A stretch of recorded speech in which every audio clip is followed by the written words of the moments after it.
Mga idol, this is your Ariel Zone TV. So nandito naman po tayo mga idol sa ating balitang sports. Kaya wag na natin itong patagalin pa.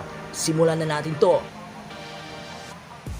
Mga idol, ang Golden State Warriors at LA Lakers ay kasalukuyang naghahabulan sa standing ng top 9 at top 10 kung anong team ang mananalo o matalo. Sa kasalukuyan ngayon ay aangat sa top 9 o babagsak sa top 10. Kahapon nga ay nanalo ang Warriors kontra nga dito sa Washington Wizards sa score na 112-123 at gumawa nga dito ng big points itong si Klay Thompson na may 25 points at Kuminga na may 21 points at itong si Stephen Curry na may 18 points. Pero ito nga ay top 9 na sana ngayon ang Warriors, pero nanalo naman kanina ang LA Lakers kontra nga dito sa LA Clippers at ito ang the Battle of LA. Sa pagkapanalo ng LA Lakers kanina ay hindi rin basta-basta dahil malakas nga itong LA Clippers sa pamumuno ni Kawhi Leonard, James Harden at Russell Westbrook kanina.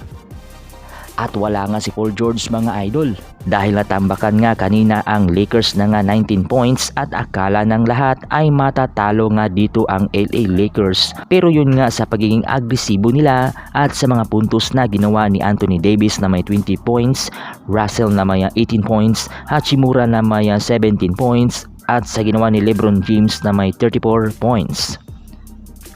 Speaking of LeBron James, kanina sa fourth quarter ay bumulusok nga ang kanyang back-to-back 3 points at depensa kay Kawhi Leonard para hindi makapunto si Kawhi.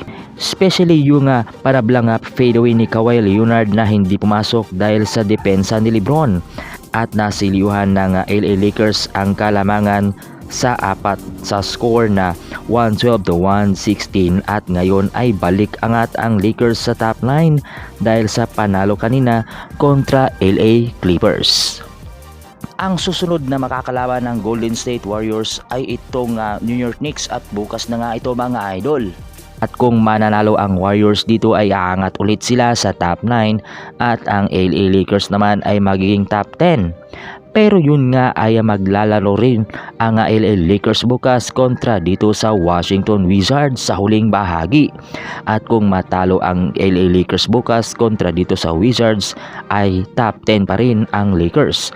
Pero kung matatalo ang Warriors bukas kontra Knicks ay magiging top 10 rin ang Warriors.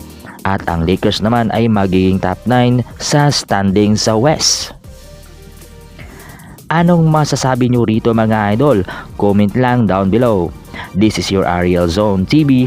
Magandang araw and God bless.